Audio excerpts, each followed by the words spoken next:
guys! Hello to all of you, and as I've promised, now is the time that I will be making the video on how I got my bridging visa. And yesterday I also received good news, so I've decided to finally make the video today so that it will be as one.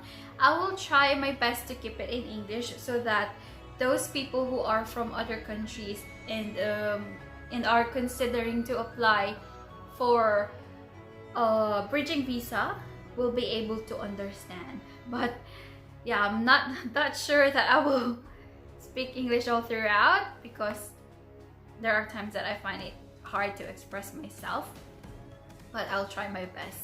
So if you have watched my previous videos, the how-to videos, you would know that I originally applied for a prospective marriage visa, or the PMV 300, also known as the fiancé visa, last September 2019. And then I entered Australia February this year, and this thing happened, so I'm stuck in here because I think going back to my home country will be a bit risky. So we decided for me to just stay. And we converted the prospective marriage visa into the offshore spouse visa, Subclass 309. We already converted it. It's already a success. It's already a success. So now I am waiting for a spouse visa 309 instead of the prospective marriage visa, because we got married. So I am waiting for the spouse 309. If you have applied for the offshore partner visa, spouse visa 309, you know that it doesn't have a bridging visa. So if yours, because you will lodge it offshore, and if you're still offshore and you want to go here in Australia, you would need to apply for a tourist visa. I know you know that. So if you want to stay in Australia for quite long, that means you would have to apply onshore tourist visa again and again, so that your stay will be legal. You will not stay illegally in Australia, and it's very costly. On your first onshore tourist visa application, you will just pay around $300, but on the second one and the succeeding applications, you will pay more than $1,000. And if you will add up all of that, it's gonna be a big amount of money that we will talk about, you know. So since I'm already onshore and we converted our prospective marriage visa into the spouse visa, I have decided to apply for a bridging visa because I saw someone who posted in a partner visa group, and she said that she was able to apply for a bridging visa. So I did the same thing, on my own. It will be easy if you lodge it yourself because you can do it by yourself, and you can do it immediately whenever you want.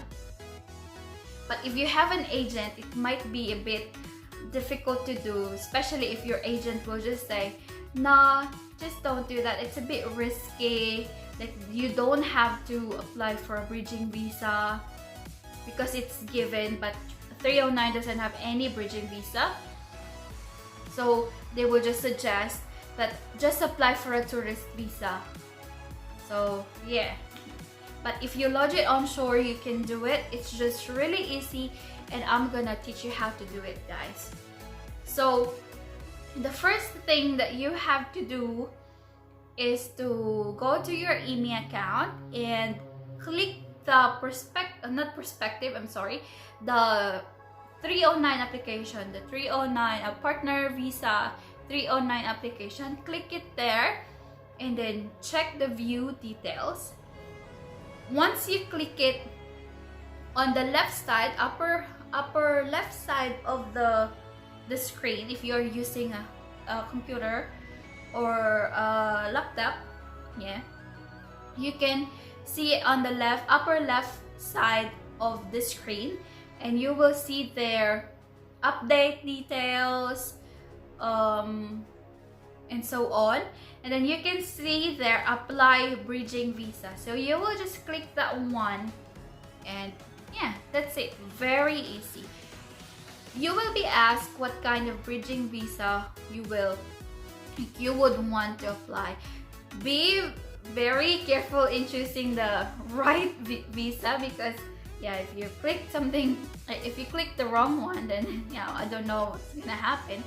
But in my case, I tried to apply for a bridging visa A. Okay, bridging visa A. If you have bridging visa A, the immigration will give you the indefinite stay, so you don't need to apply for a tourist visa, and work rights, right? Because if you apply onshore partner visa, that's the one that they will give you, bridging visa A, which allows you to work and stay indefinitely. But yeah, it's case-to-case basis, especially with the 309, because we don't really have bridging visa. We have to apply for it, and it doesn't have any payment, guys, so you can do it, and yeah, you don't have to pay anything. So going back, I chose bridging visa A, and I just filled out all the things that I have to fill out. So it's just basically information about yourself and why would you like to apply for a bridging visa. In my case, I put in there that we are waiting for the offshore partner visa to be granted, and I'm here onshore since it's too risky to go back home and travel with all the travel restrictions, border restrictions. So we opted to stay here. We have decided to stay here, and applying for a tourist visa will be too costly, especially nowadays that we have this pandemic going on and a lot of people have less work hours. So I put the reason in there, so that's my reasoning. But if you have any other reason why you would want to stay here for quite long, you can put it, if, for example, if you would want to do IVF, or if you're planning to conceive or whatsoever, you can put it in there. You can put your reason why you would like to apply for a bridging visa. And then you also have to attach documents to support your claim or your reasoning. So in my case, I attached all our bills, so house bill, the rent of the house, electricity bill, gas bill, phone bill, internet, water, and so on, all the bills that we have. And I also included my husband's payslip. I did not even put the bank statement, just the bills and the payslip, and our marriage certificate. That's what I did. And since I am from prospective marriage visa converted to 309, I also attached the acknowledgement from the immigration saying that my prospective marriage visa is now converted to the offshore partner visa. So I included that. But if you have originally applied for the 309, then you don't have to put it. But if you want, then you can. So just those documents. So I gathered all of those and attach it in there, and that's it. Very easy, guys, very easy. So I applied for that on October 8th because I was hoping that they would give me the bridging visa before my tourist visa expires, but they did not give it soon. My tourist visa was about to expire on October 20 when we applied for the bridging visa. But since they did not give it to us before October 20, we decided to apply for a new tourist visa, and we had to pay over 1,000 for that. We applied on October 18 just for me to stay legally here in Australia. So we paid for $1,000 for the new tourist visa, but I still waited for the bridging visa.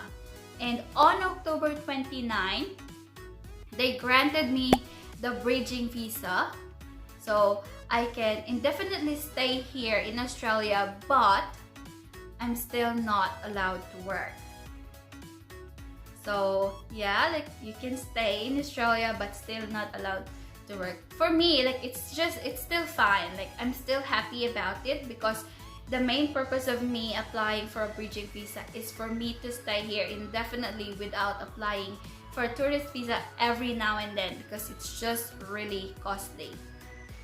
And I feel really sorry towards my husband for paying tourist visa every time, you know. So it was just fine with me. But then I also tried, like after I received that, I think I applied it last week Thursday. Today is November 9.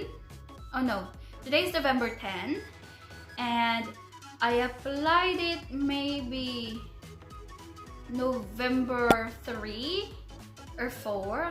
I'm not sure, but I'll show in the screen what date did I apply for the permission to work. So it's still the same. You have to go through your IMI account and then click the same thing when you apply for a bridging visa. So still the apply bridging visa, but instead of choosing bridging visa A, you have to click the permission to work. Okay, permission to work, and then they will ask you why you would like to apply for that bridging visa. You can still, you can give your reason there. In my case, I've said that I would want to help my husband pay the bills, and I would want to work, and so on. So you can put whatever reason you want to put in there, and then submit. Oh no, not yet submit. You also have to attach documents about it. So the same with what I've done with the first application, I just put all the bills that we have. Yeah, so I put all the bills, and the bridging visa that was given to me before, the no work bridging visa.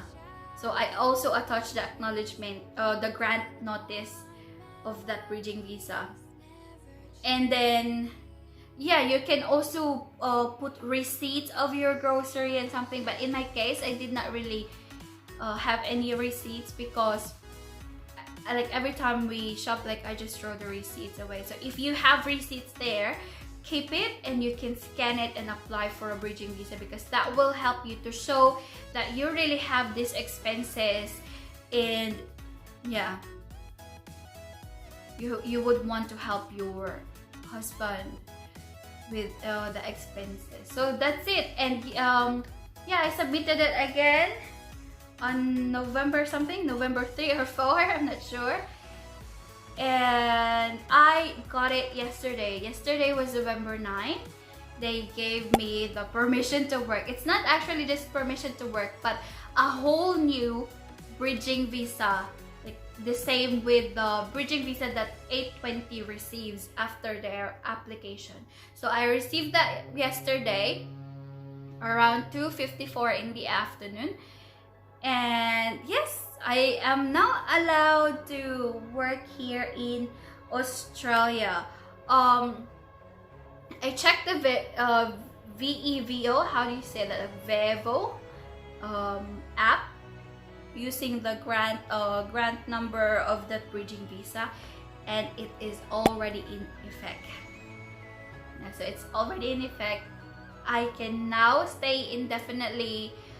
I have now work rights, so I can work as much hours as I want to work, and I can also study, because if you have tourist visa, you can only study maximum of 3 months. But with the bridging visa, you can do whatever you want while you wait for your offshore partner visa application.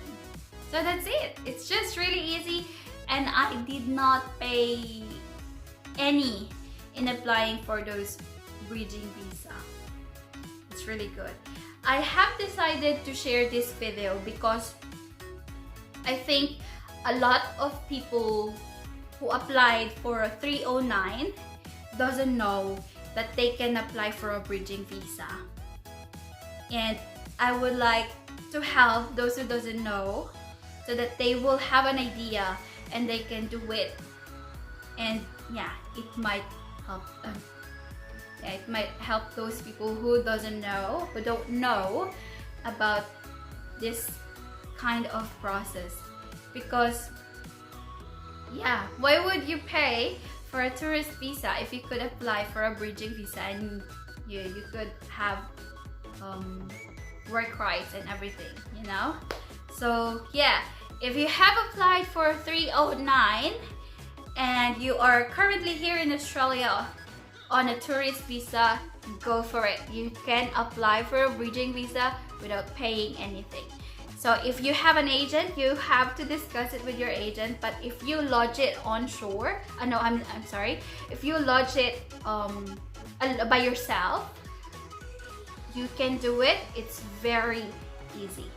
So if you have any question about applying for a bridging visa, guys, just comment below and I'll try my best to answer. I may not be able to answer quickly, like as soon as I can, but I'll try my best to answer the queries. So yeah, I hope I explained it, and I hope I can help you with the information that I shared. So see you next time, guys. Goodbye.